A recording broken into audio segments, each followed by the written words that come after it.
সুদ সম্পর্কে আল্লাহ পাক বলছেন ওয়াহাল্লাল্লাহুল বাইআ ওয়া হারামার রিবা।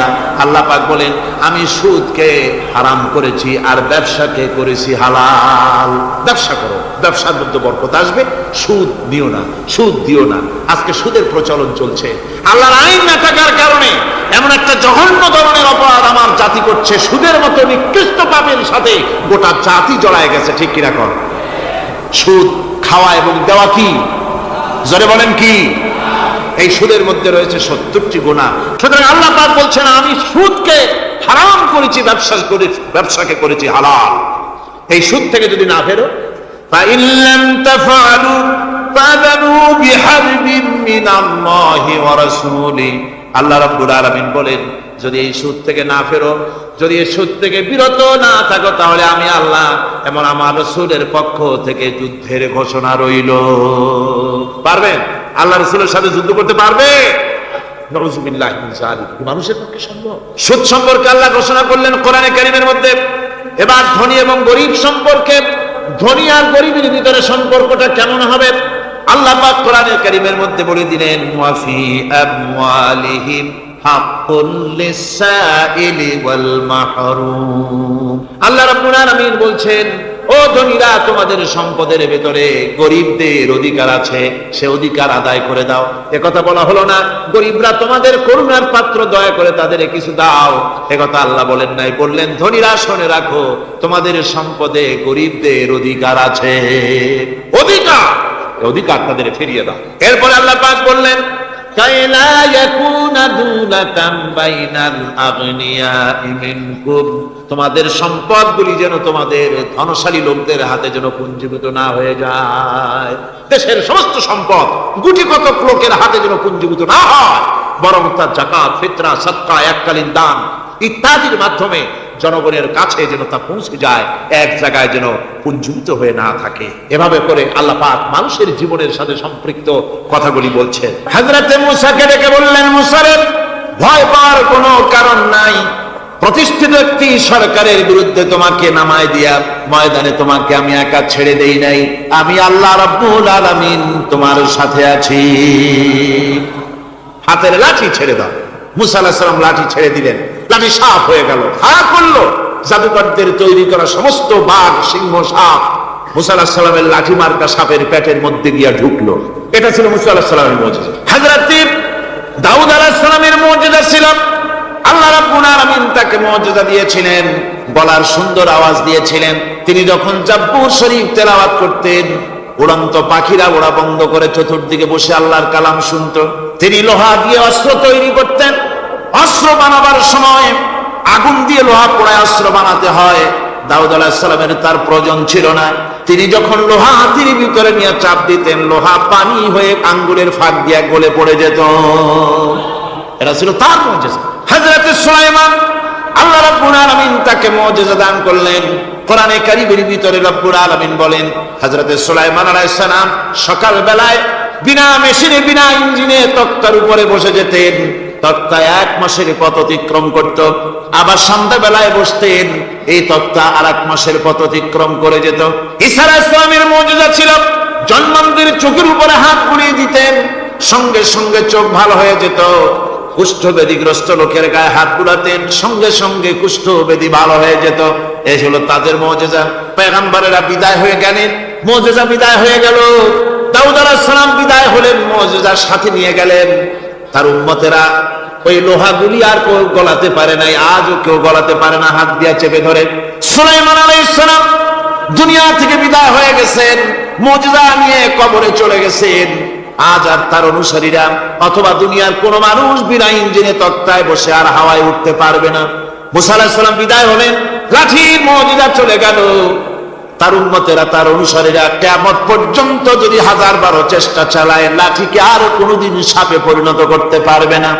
ঈসা আলাইহিস সালাম আল্লাহ রাব্বুল আলামিন তাকে উঠায় নিলেন, মুজিজা তিনি সাথে নিয়ে গেলেন। আজ তার কোটি কোটি, শত শত কোটি উম্মতেরা, দুনিয়ায় যারা তার উম্মত দাবি করে খ্রিস্টানেরা, 1000 যদি চেষ্টা চালায় তবুও জন্মান্ধের চোখের উপরে হাত বুলিয়ে চোখ আর ভালো করতে পারবে না। কুষ্ঠবেদীগ্রস্ত লোকের গায়ে হাত বুলিয়ে কুষ্ঠবেদী ভালো করতে পারবে না। তার মানে হলো নবীরা যে যা যত মুজিজা পেয়েছিলেন, জীবদ্দশায় মুজিজা কাজে লেগেছে, দুনিয়া থেকে বিদায় হয়েছেন মুজিজার সাথে নিয়ে গেছেন। কিন্তু আপনার আমার নবী, বিশ্ব নবী জনাব মুহাম্মদ রাসূলুল্লাহ সাল্লাল্লাহু আলাইহি ওয়াসাল্লামের কাছে আল্লাহ রাব্বুল আলামিন তাকে যত মুজিজা দিয়েছিলেন, 3000-এর উপরে আল্লাহর নবীর মুজিজা ঘটেছিল 23 বছরের নবুয়তের জীবনে। তার মধ্যে শ্রেষ্ঠ মুজিজা হতেছে কোরআন মাজিদ। আল্লাহর নবী বিদায় হয়ে গেলেন, মুজিজা সাথে নিয়ে যান নাই, মুজিজা রেখে গেলেন দুনিয়ায়। কিয়ামত পর্যন্ত দুনিয়াবাসী নবীর উম্মতেরা কোরআনের মুজিজা ব্যবহার করতে পারবে। কোরআনে কারীম রাসূল কারীম সাল্লাল্লাহু আলাইহি ওয়াসাল্লামের জীবনের শ্রেষ্ঠ মুজিজা। মানুষ পাগল হয়ে গেছে কোরআন শুনে। সুতরাং কোরআনের বৈশিষ্ট্য সকল দিক থেকে এক অপূর্ব একটি কিতাবে পরিণত করেছে, যা মানুষকে চিরকাল বিস্ময় হতবাক করে দিয়েছে। কোরআনের আরেকটি বৈশিষ্ট্য হচ্ছে এই কোরআন এক সময় নাজিল হয় নাই। 30 পারা কোরআন শরীফ একসাথে নাজিল হয়েছে না, কোরআন নাজিল হয়েছে আস্তে আস্তে ধীরে ধীরে। কত বছর লাগলো? 23 বছরেরও কিছু বেশি সময় ধরে কোরআন ধীরে ধীরে রাসূল কারীম সাল্লাল্লাহু আলাইহি ওয়াসাল্লামের কাছে অবতীর্ণ হয়েছে। এমনটি আর কোনো কিতাব হয়নি, যা আর কোনো ধর্মগ্রন্থ যারা অন্যরা দাবি করে এরকম হয়নি। কোরআনে কারীমের আরেকটি বৈশিষ্ট্য হচ্ছে, যখন কাগজ ছিল না, ছাপাখানা ছিল না, এমনকি টেপ রেকর্ডার ছিল না, তখনকার নাজিলকৃত কিতাব যেভাবে নাজিল হয়েছিল সেইভাবে আজ পর্যন্ত অবিকল টিকে আছে, টিকে থাকবে ইলা ইয়াউমিল কিয়ামah। কিয়ামত পর্যন্ত কোরআনে কারীমের এই অকৃত্রিম অবিকৃত অবস্থায় কোরআনে কারীমের এই শান, এই বরকত টিকে থাকবে। এই জন্য কোরআন শরীফ হচ্ছে এই পৃথিবীর মহাবিশ্বের মহাবিশ্ব। কোরআন হচ্ছে পৃথিবীর মহাবিশ্বের মহাবিশ্ব। এর মর্যাদা সম্পর্কে রাসূল কারীম সাল্লাল্লাহু আলাইহি ওয়াসাল্লাম বলেছেন, ওয়া উসমান রাদিয়াল্লাহু তাআলা আনহু আন্নাহু ক্বাল ক্বালা রাসূলুল্লাহ সাল্লাল্লাহু আলাইহি ওয়াসাল্লাম খায়রুকুম মান তাআল্লামাল কুরআনা ওয়া আল্লামাহু, রাওয়াহুল বুখারী। আল্লাহর নবী বলেন, তোমাদের মধ্যে সর্বোত্তম ব্যক্তি সেই, তোমাদের ভিতরে ভালো ব্যক্তি, উত্তম ব্যক্তি সেই যে ব্যক্তি নিজে কোরআন শেখে আর অন্যকে শেখায়। কোরআন যে শেখে আর অন্যকে যে শেখায়, সেই ব্যক্তি হলো তোমাদের মধ্যে সর্বোত্তম ব্যক্তি, ভালো ব্যক্তি। সুবহানাল্লাহ পড়েন। কোরআনে কারীমের এই মর্যাদা সম্পর্কে রাসূল কারীম সাল্লাল্লাহু আলাইহি ওয়াসাল্লাম বলেছেন, দুই ব্যক্তিকে, দুই শ্রেণীর লোককে ঈর্ষা করা যায়। অমুকে বিরাট বাড়ি করেছে, সে বাড়ি থেকে হিংসা হয়, আমি এরকম বাড়ি করব, অমুকের মতো নেতা হব, অমুকের মতো বড় লোক হতে হবে। পরশ্রী কাতরতা অথবা ঈর্ষা করা, এরকমের ঈর্ষা করা জায়েজ নাই। রাসূলুল্লাহ বলেছেন, দুই ব্যক্তির সঙ্গে ঈর্ষা করা যায়। আন ইবনে ওমর রাদিয়াল্লাহু তাআলা আনহু আন্নাহু ক্বাল ক্বালা রাসূলুল্লাহ সাল্লাল্লাহু আলাইহি ওয়াসাল্লাম লা হাসাদা ইল্লা আলাল ইসনাইন, দুই ব্যক্তি ছাড়া অন্য কারো সাথে হিংসা করা যায় না, রিশক করা যায় না। কোন কোন ব্যক্তি? রাজুলুন আতাহুল্লাহুল কুরআনা ফাহুয়া ইয়াকুমু বিহি আনা আল-লাইলি ওয়া আনা আন-নাহার, ওই ব্যক্তির সঙ্গে হিংসা করা যায়, হিংসা করা যায় যে ব্যক্তিকে আল্লাহ পাক কোরআনের ইলম দান করেছেন, সে ব্যক্তি দিন রাত কোরআন তেলাওয়াত করে, কোরআনের উপরে আমল করে, কোরআনের উপরে থাকে, মানুষকে কোরআনের দাওয়াত দেয়। ওই লোকের সাথে ঈর্ষা করা দরকার যে তার মতো হতে চায়। ওয়ারাজুলুন আতাহুল্লাহু মালান ফাহুয়া ইউনফিকু মিনহু আনা আল-লাইলি ওয়া আনা আন-নাহার, মুত্তাফাকুন আলাইহি, বুখারী মুসলিমের হাদিস। রাসূলুল্লাহ বলছেন, অন্য আরেক ব্যক্তি হচ্ছে যে ব্যক্তিকে আল্লাহ পাক মাল দিয়েছেন, সম্পদ দিয়েছেন, ওই ব্যক্তি তার মাল আর সম্পদকে দিন রাত দুহাতে আল্লাহর রাস্তায় খরচ করে। তার মতো হওয়ার জন্য তার সাথে ঈর্ষা করা যেতে পারে। আমার বন্ধুগণ, এই কোরআন হচ্ছে এমন এক কিতাব যে কোরআনকে নিয়ে যারা অগ্রসর হয় আল্লাহ তাদেরকে বাড়ায় দেন, আর কোরআনের সাথে যারা হিংসা করে, বিদ্বেষ করে, আল্লাহ তাদেরকে অধঃপাতিত করে দেন। عن عمر بن الخطاب رضي الله تعالى عنه أنه قال قال رسول الله صلى الله عليه وسلم إن الله يرفع بهذا الكتاب أقواما ويضع به آخرين, رواه مسلم। হযরত ওমর রাদিয়াল্লাহু তাআলা আনহু বলছেন যে আল্লাহ পাক এই কোরআনের সাহায্যে এক শ্রেণীর লোককে প্রতিষ্ঠিত করবেন দুনিয়ার বুকে, এবং আখিরাতেও আরেক শ্রেণীর লোককে করবেন অধঃপাতিত। যারা কোরআনের সাথে বিরোধিতা করবে, তারা যদি হিরো হয় আল্লাহ তাদেরকে জিরো বানাবেন। কি বানাবেন? জোরে কন কি বানাবেন? জিরো বানিয়ে দিবেন। আর কোরআনকে নিয়ে যারা আগ বাড়ে তারা যদি জিরো হয়, আল্লাহ পাক তাদেরকে কি বানায় দেন? কোরআনের সাথে বিরোধিতা আজকে নতুন কিছু নয়, আবহমান কাল থেকে কোরআনের সাথে চলছে বিরোধিতা। বিশ্বকবি, কবি সম্রাট আল্লামা ইকবাল, আল্লাহ তাকে জান্নাতুল ফেরদাউস নসিব করুন, সবাই বলুন আমিন। আল্লামা ইকবাল বলেছেন, সতীজা কা রহা হ্যায় আসল সে টাইম রোজ, সতীজা কা রহা হ্যায় আসল সে টাইম রোজ, চরাগে মুস্তাফা বি সে শরারে বুলহবিস। মুহাম্মদ সাল্লাল্লাহু আলাইহি ওয়াসাল্লামের দ্বীপ শিকার সাথে, আল্লাহর দ্বীনের সাথে আবু জাহাল, আবু লাহাবের অগ্নিস্ফুলিঙ্গের সংঘর্ষ আবহমান কাল থেকে লেগে এসেছে। কিন্তু ওদের এই অগ্নিস্ফুলিঙ্গের টক্কর লেগে মুহাম্মদ সাল্লাল্লাহু আলাইহি ওয়াসাল্লামের টিম টিম করে জ্বলে ওঠা এই প্রদীপটি প্রচন্ড ঝড়ো হাওয়ার মুখে, টর্নেডো আর গর্কির মুখে নিভে যায়নি, জ্বলছে, জ্বলবে কিয়ামত পর্যন্ত। এটাকে নিভাবার ক্ষমতা বিশ্বের কোনো মানুষের নাই। ফু দিয়ে কেউ যদি নিভাতে চায়, চেহারা শুদ্ধ, মাথা শুদ্ধ, পুড়ে ছাই হয়ে যাবে, কোরআনের আলোকে নির্বাপিত করতে পারবে না।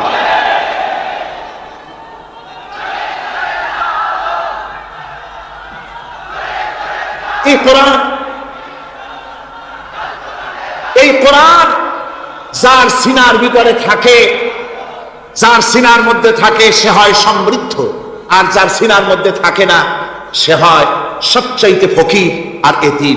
আল্লাহর নবী বলেছেন, ইন্নাল্লাযী লাইসা ফি জাওফিহি শাইউম মিনাল কুরআনি কাল বাইতিল খারিব। যেই দেহের ভিতরে কোরআন নাই, যেই দেহের ভিতরে, যেই সিনার ভিতরে কোরআন নাই, ওই মানুষটা হতেছে একটা সাড়া বাড়ির মতো, একটা উজাড় বাড়ির মতো, বিরান বাড়ির মতো। ইন্নাল্লাযী লাইসা ফি জাওফিহি শাইউম মিনাল কুরআনি কাল বাইতিল খারিব। কোরআন নাই তো সারা বাড়ি, কোরআন নাই তো কি আছে? যে ঘরের মধ্যে মানুষ নাই, উল্লুক থাকে, ভাল্লুক থাকে, শয়তান থাকে, তেলাপোকা থাকে, ষাঁড়পোকা থাকে, হিংস্র প্রাণী ভরপুর থাকে। যে শিক্ষা প্রতিষ্ঠানে কোরআন পড়ানো হয় না, সেখানেও সন্ত্রাসীরা বাস করতে পারে, ভালো মানুষ টিকতে পারে না।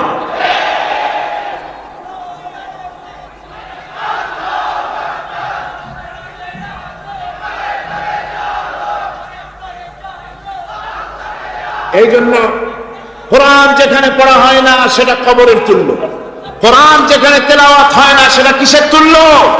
কবরের তুল্য।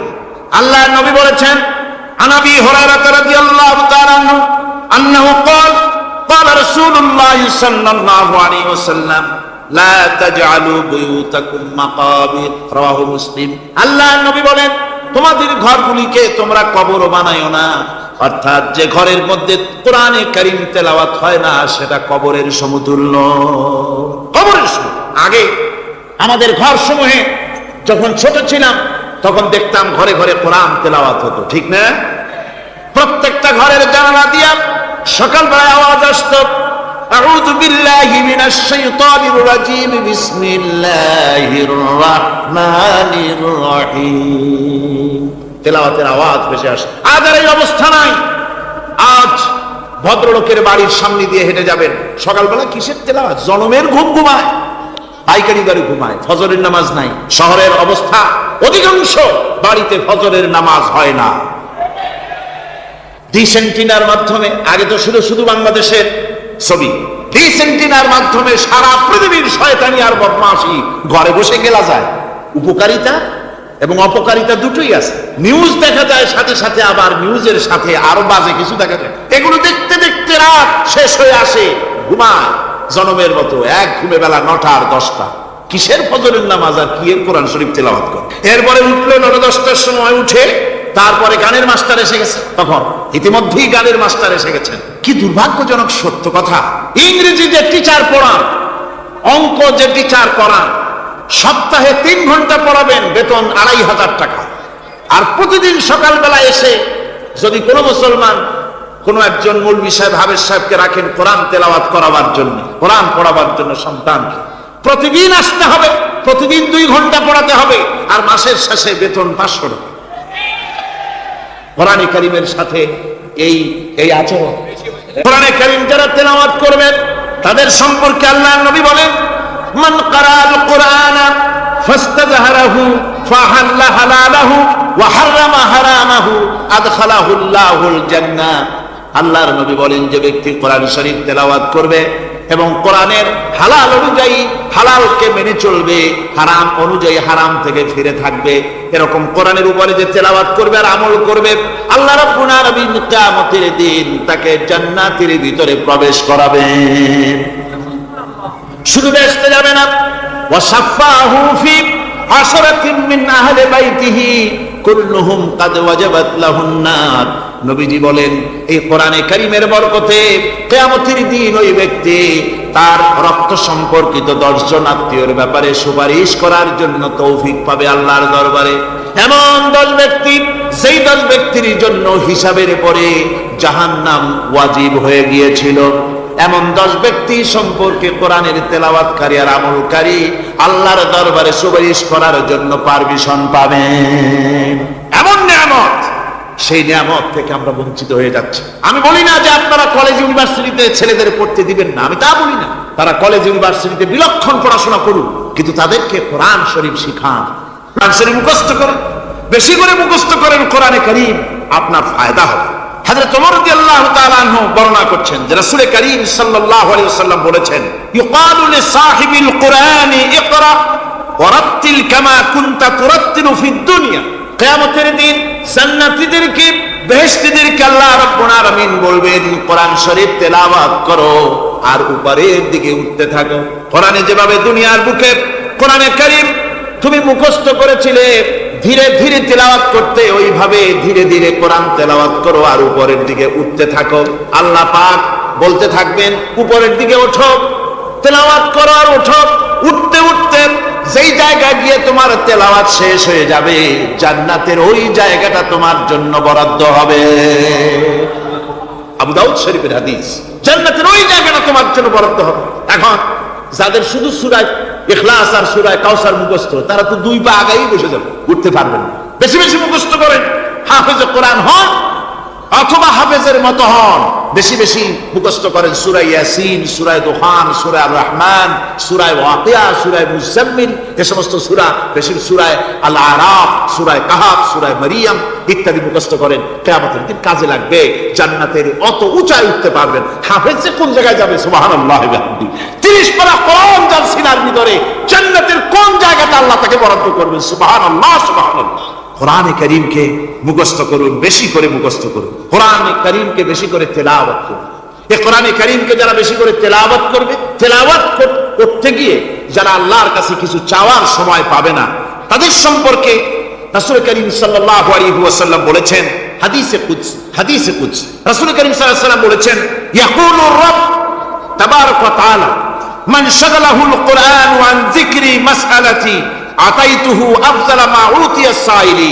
আল্লাহর নবী বলেন, আমার আল্লাহ পাক বলেছেন, কোরআন তেলাওয়াত করতে গিয়ে যারা ব্যস্ত থাকে, কোরআন তেলাওয়াত করতে করতে যারা আমার কাছে হাত পেতে কিছু চাওয়ার সময় পায় না, যারা আমার কাছে হাত পেতে কিছু চায়, তাদের থেকে তেলাওয়াতকারীদেরকে আমি রব্বুল আলামিন বেশি করে দেই। সুবহানাল্লাহ। কোরআন তেলাওয়াত করতে করতে যারা আল্লাহর কাছে হাত পেতে চাওয়ার সময় পায় না, আল্লাহ পাক বলেন যারা চায় তাদের থেকে তেলাওয়াতকারীকে আমি বেশি দেই। আমার বন্ধুগণ, শুধু তাই নয়, এই কোরআনে কারীম যারা তেলাওয়াত করবে, আমল করবে, কিয়ামতের দিন তার মা বাবার মাথার উপরে আল্লাহ রাব্বুল আলামিন, আবু দাউদ শরীফের হাদিসে এসেছে, তার মা বাপের মাথার উপরে নূরের টুপি পরিধান করানো হবে। এমন নূরের টুপি, এমন নূরের তাজ পরানো হবে, চন্দ্র সূর্যের আলোকে ম্লান করে দেবে। হাসরবাসীরা প্রশ্ন করবেন, এ লোকটি কে? কোন ফেরেশতা নাকি বলে না, কোন নবী নাকি বলে না, তবে কি ইনি কে?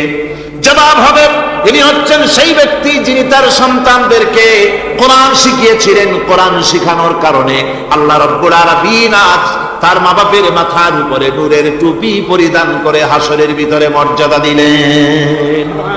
কিয়ামতের দিন দুনিয়া মর্যাদা পাওয়া যাবে, আখিরাতেও মর্যাদা পাওয়া যাবে যদি কোরআনে কারীমকে তেলাওয়াত করা যায়, আমল করা যায়, বোঝা যায়, তাহলে এই সমস্ত নিয়ামত আল্লাহ পাক দান করবেন। সুতরাং এই এত বড় নিয়ামত থেকে আমরা যেন কেউ বঞ্চিত হয়ে না যায়।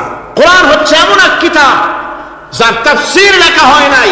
পৃথিবীতে এমন কোন ভাষা নাই, পৃথিবীর উল্লেখযোগ্য সবগুলি ভাষায় কোরআনে কারীমের তাফসীর লেখা হয়েছে, কিন্তু কোন মুফাসসির আজ পর্যন্ত কথা বলেন নাই যে আমি যে তাফসীর লিখছি এর চাইতে ভালো তাফসীর আর কেউ লিখতে পারেও না আর পারবেও না, এটা শেষ, আর তাফসীর লেখা লাগবে না। একথা কেউ বলতে পেরেছে? যারা বলেন পেরেছে? পারে নাই। তার কারণ কি? আল্লাহ রাব্বুল আলামিন বলেন, قُلْ لَوْ كَانَ الْبَحْرُ مِدَادًا لِكَلِمَاتِ رَبِّي لَنَفِدَ الْبَحْرُ قَبْلَ أَن تَنفَدَ كَلِمَاتُ رَبِّي وَلَوْ جِئْنَا بِمِثْلِهِ مَدَدًا। আল্লাহ পাক বলেন, নবী আপনি বলুন, আমার রবের কথাগুলি লেখার জন্য যদি সমুদ্রের পানিগুলি, সমুদ্রের সমস্ত পানিগুলি যদি কালিতে পরিণত হয়ে যায়, আর আমার রবের কথাগুলি যদি লেখা শুরু হয়ে যায়, আমার রবের কথাগুলি লেখার পূর্বে সমস্ত সমুদ্রের পানিগুলি শেষ হয়ে যাবে, তারপরে যদি আবার সমুদ্র ভরে দেওয়া হয়, আরো যদি লেখা হয়, তবুও আমার রবের কথা লেখা শেষ হবে না। আল্লাহ রাব্বুল আলামিন বলেন, وَلَوْ أَنَّ مَا فِي الْأَرْضِ مِنْ شَجَرَةٍ أَقْلَامٌ وَالْبَحْرُ يَمُدُّهُ مِنْ بَعْدِهِ سَبْعَةُ أَبْحُرٍ مَا نَفِدَتْ كَلِمَةُ اللَّهِ। আল্লাহ রাব্বুল আলামিন বলেন, মা নাফিদাত কালিমাতুল্লাহ। আল্লাহ পাক বলেন, 7টা সমুদ্রের পানি যদি একত্রিত করা হয়, 7টা সমুদ্রের পানি যদি এক জায়গায় করা হয়, এই পানিগুলি যদি কালিতে পরিণত হয়ে যায়, আর পৃথিবীর সমস্ত গাছগুলি যদি কলমে পরিণত হয়ে যায়, ওই গাছগুলি দিয়ে যদি ওই পানির রূপ কালি দিয়ে আমার প্রভুর কথা, আল্লাহ রাব্বুল আলামিনের কোরআনের কথা যদি লেখা শুরু হয়ে যায়, লিখতে লিখতে সমস্ত পানিগুলি, গাছগুলি শেষ হয়ে যাবে, আল্লাহ পাকের কালামের ব্যাখ্যা লেখা শেষ হবে না। মা নাফিদাত কালিমাতুল্লাহ, আল্লাহর কথা লেখা শেষ হবে না। এত বড় বিরাট আযীম কিতাব আল্লাহ পাক আমাদেরকে দান করেছেন, সুবহানাল্লাহ। এই কিতাবের এত বড় গুরুভার আল্লাহ রাব্বুল আলামিন বলেছেন, লাউ আনজালনা হাযাল কুরআন আলা জাবালিন লারাআইতাহু খাশিআন মুতাসাদ্দিআন মিন খাশিয়াতিল্লাহ। আমি যদি এই কোরআনকে পর্বতের উপরে নাজিল করতাম, তাহলে তুমি দেখতে পেতে আমার ভয় ভীত সন্ত্রস্ত হয়ে পাহাড়গুলো চূর্ণ বিচূর্ণ হয়ে যেত। এত বড় আযীম কিতাব আমি তোমাদেরকে দান করেছি, যার গুরুভার বহন করতে কেউ রাজি হয়নি, পাহাড় পর্বত কেউ রাজি হয়নি, মানুষ রাজি হয়েছে। এই মানুষের উপরে আমি এটা অবতীর্ণ করেছি, গোটা বিশ্ববাসীর সামনে এই কিতাব আমি দিয়েছি তোমাদেরকে, এর দ্বারা হেদায়েত তোমরা গ্রহণ করবে। কিয়ামতের দিন আল্লাহর এই বিরাট নিয়ামত আমাদেরকে দান করলেন, আমরা এই নিয়ামতের নাশকর করেছি, অর্থাৎ এই কোরআনকে আমরা ব্যবহার করেছি সঠিকভাবে করি নাই, বেঠিকভাবে করেছি। প্রথম দিন, দ্বিতীয় দিন আমি বলেছি কোরআন শরীফকে শুধু তাবিজ তোমারের জন্য, শুধু সওয়াবের জন্য তেলাওয়াত করেছি। আসলে শুধু সওয়াবের জন্য তো আসলে কোরআন বুঝতে হবে, আমল করতে হবে, তবে না শান্তি পাবো। আপনি যদি কোরআন হচ্ছে মানুষের জীবন সমস্যার সমাধানের গ্রন্থ, ওষুধ খেলে রোগ ভালো হয়। ওষুধ খেলে কি হয়? কেউ যদি সকাল বেলায় তসবিহ হাতে নিয়ে 500 বার পরে ওষুধ ওষুধ ওষুধ 500 বার পড়লে রোগ কি ভালো হবে? বরং রোগ আরো বাড়তে পারে চিল্লাইতে চিল্লাইতে। শীতের জন্য লেপটায় যায় না দিয়া কেউ যদি চিল্লাইতে থাকে, জিকির করে লেপ্ত শোক লেপ্ত শোক লেপ্ত শোক, শীত কি বন্ধ হবে নাকি?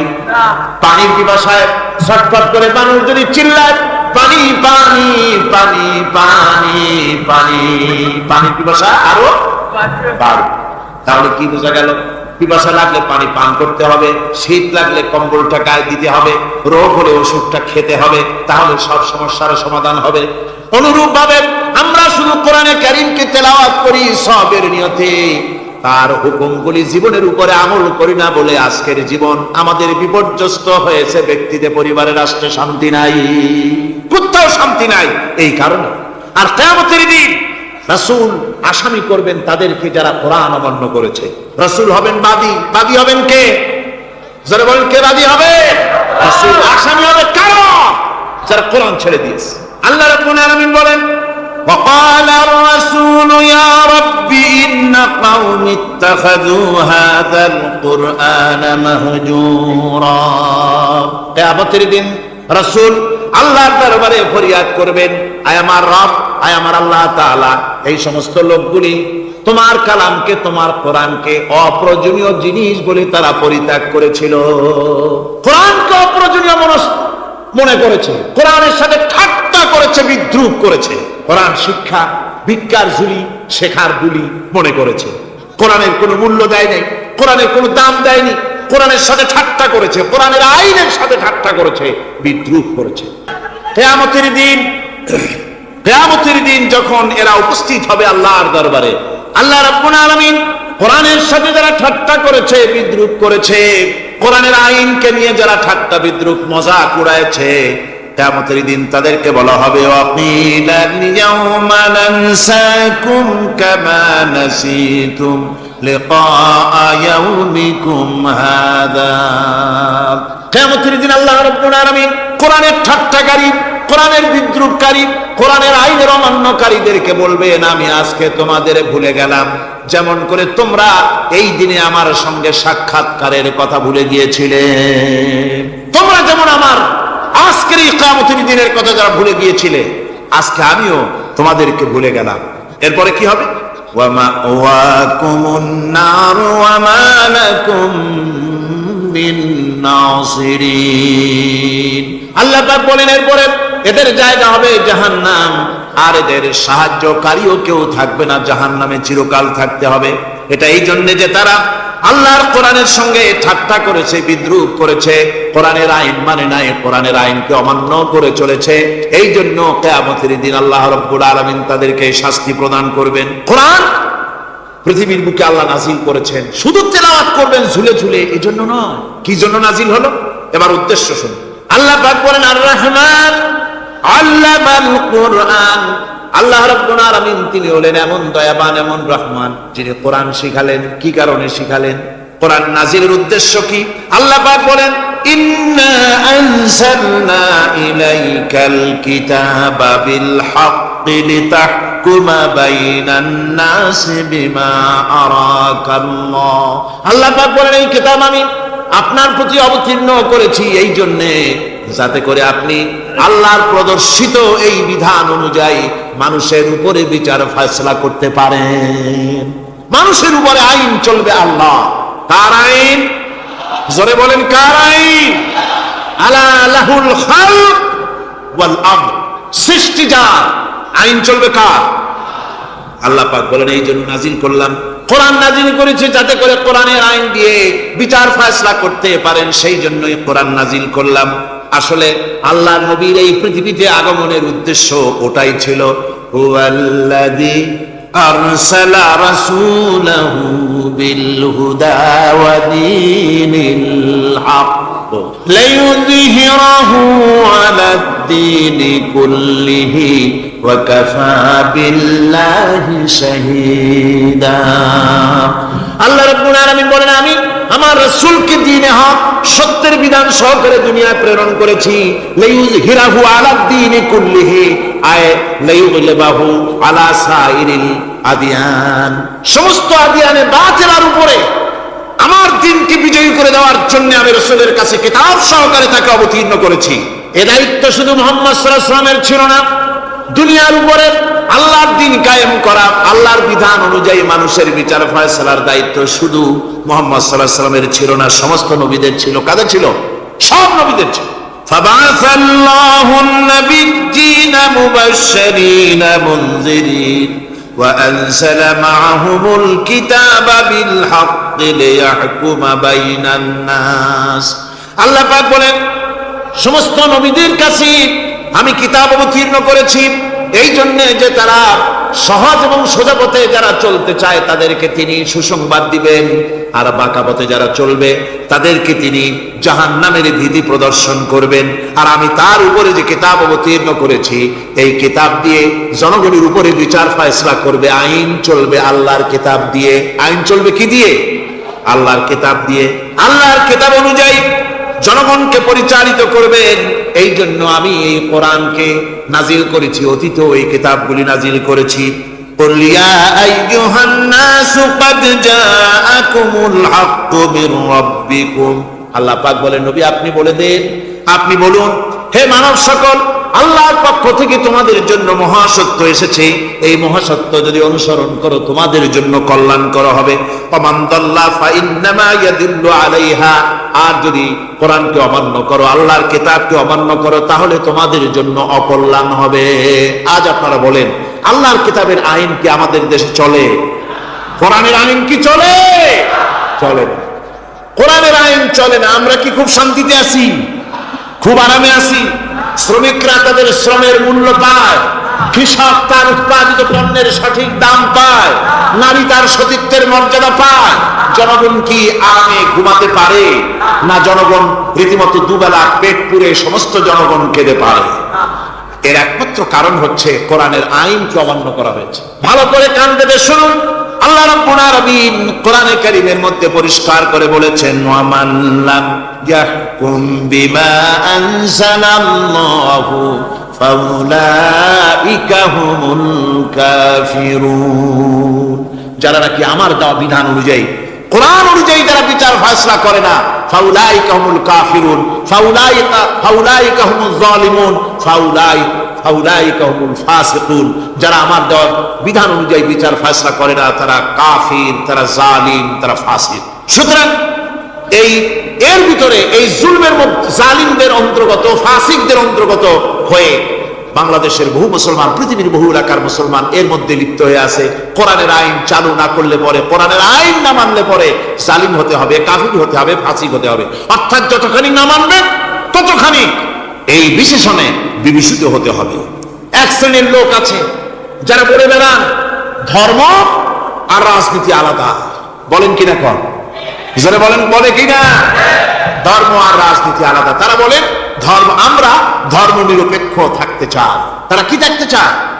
ধর্ম নিরপেক্ষ থাকতে চায়। কোরআনে কারিমে এই ধর্ম নিরপেক্ষবাদীদের ব্যাপারে কোরআন কি বলছে শুনুন। আল্লাহ রাব্বুল আলামিন বলেন, আলাম তারা ইলাল্লাযীনা ইয়াজউমুনা আন্নাহুম আমানু বিমা উনজিলা ইলাইকা ওয়া মা উনজিলা মিন ক্বাবলিক। আল্লাহ পাক বলেন, হে নবী, তুমি কি সেই সব লোকদেরকে দেখেছ যারা দাবি তো করে যে আমরা আল্লাহর উপর ঈমান এনেছি আর এই কিতাবের উপর ঈমান এনেছি, এর পূর্বে যত কিতাব নাজিল হয়েছে সেসব কিতাবের উপরেও ঈমান এনেছি। ধর্ম নিরপেক্ষবাদীরা তারা তো বলে না যে আল্লাহ মানি না, কোরআন মানি না, একথা বলে না। ওটা বলে কি বলে? সেই বলা কথাটাই আল্লাহ এখানে অনেক আগে বলে রেখেছেন। ওরা বলে যে আমরা অবশ্যই আল্লাহকে মানি, আল্লাহর কিতাব মানি, এর পূর্বে যত কিতাব নাজিল হয়েছে সেগুলোও মানি। তবে ইউরিদুনা আইয়াতাহাকামু ইলাত তাগুত, তারা চায় তাদের জীবনের সমস্ত সমাধান সমস্যার জন্য তাগুতের কাছে যেতে চায়। তাগুতকে, আল্লাহকে বাদ দিয়ে তারা যেতে চায় কোথায়? তাগুতের কাছে। জোরে বলেন, কিসের কাছে যেতে চায়? তাগুতের কাছে। তাগুত বলে কারে?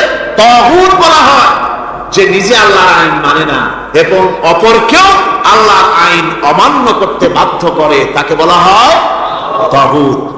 হযরত ওমর রাদিয়াল্লাহু তাআলা রাসূল করিম সাল্লাল্লাহু আলাইহি ওয়াসাল্লামের কাছে গিয়ে তাওরাতের একটা পাতা পড়তেছে। হযরত আবু বকর রাদিয়াল্লাহু তাআলা সেখানে চলে এলেন। এসে দেখেন রাসূল করিম সাল্লাল্লাহু আলাইহি ওয়াসাল্লামের চেহারা মোবারক লাল হয়ে গিয়েছে গুসা। হযরত আবু বকর বললেন, ওমর, তুই যদি এর থেকে মরে যেতিস, তুই যদি এর থেকে মরে যেতিস, তুই যদি এর থেকে মরে যেতি। তিনবার বললেন। হযরত ওমর শিউরে উঠলেন, হতচকিত হয়ে উঠলেন। আবু বকর আমাকে মরার কথা বলছেন কেন? তিনি তাকিয়ে দেখেন রাসূল করিম সাল্লাল্লাহু আলাইহি ওয়াসাল্লামের চেহারা মোবারক গুসায় লাল হয়ে। হযরত ওমর বলছেন, ইয়া রাসূলুল্লাহ, আমার এবং আমার পিতা মাতার জীবন আপনার কদম মোবারকে উৎসর্গ হয়ে যায়। আমি অপরাধ করেছি, কি অন্যায় করেছি হুজুর আমাকে? হুজুর বলছেন, ওমর, তুমি যে তাওরাতের পাতা আমার সামনে পড়তেছো, এই তাওরাত যার উপরে নাজিল হয়েছিল সেই মুসা আলাইহিস সালাম যদি আজকে বেঁচে থাকতেন তাহলে আমার উম্মতের ভিতরে শামিল হয়ে যাওয়া তার জন্য ফরজ হয়ে যেত। অতীতের সমস্ত কিতাবকে রদ করা হয়েছে, সমস্ত শরিয়াতকে বন্ধ করা হয়েছে।